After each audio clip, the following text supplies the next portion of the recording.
we will have to bring civility back into communication.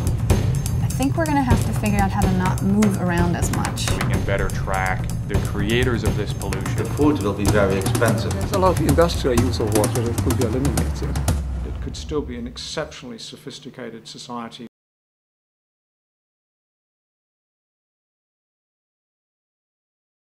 I think there's a good chance that in the relatively near future, most of us will be living in smaller scale communities than now.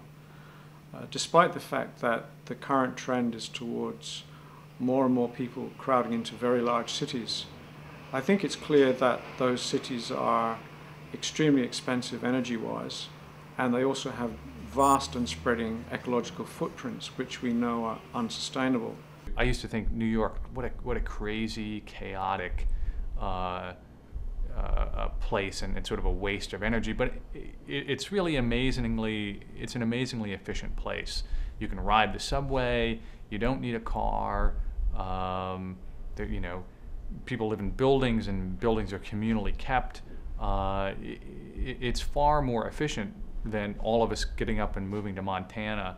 Especially in America, we have so much land and we've had these huge houses, and after, I think it's just a shift of the mind that we need to understand that we don't need to live in these massive spaces. And I think we'll probably live in spaces where we share resources more.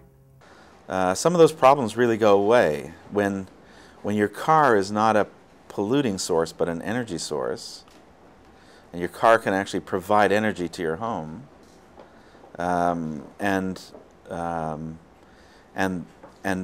information is much more fluid in terms of its distribution. You can have different kinds of forms of urban life. So I would imagine over the century a really super diverse urban experimentation. I think also there's going to be a trend towards more multi-user dwellings, but not looking like the old tower blocks, which really, to me, seem to be the end of something rather than something modern and wonderful.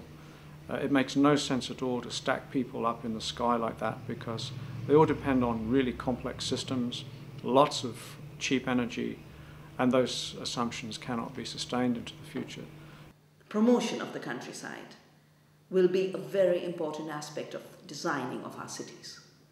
I think cities and towns in the future will be less congested and less crowded for two reasons. One, that we will travel perhaps more by air than by car, and two, because with improvement in communication, it will become less and less necessary for people to live very close to each other. So I would imagine more and more spread out cities and less congestion. I know that right now the trend continues to be into vast cities, but I believe that in the decades to come, many of those cities will become unlivable. The idea that everyone will have to live in the city is part of an economic model that is making living in the countryside not viable. The house of the future will be very small. People will have more living space rather than less. Houses with physical human beings in the future are not gonna matter much, because when your brain is traveling and is connected and is basically living on a virtual environment, you don't care that much how your body feels and where it is.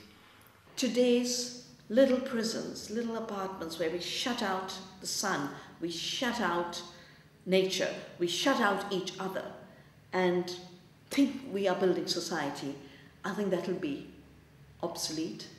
We will create more community in the way we build. I'm looking forward to see more and more people migrating and living in virtual cities. So 3D spaces, artificially constructed for avatars, so like humans, alter egos, to interact with one each other and to work and to make love and to make really new relations. And so I think that's gonna be very interesting development for future architecture and city.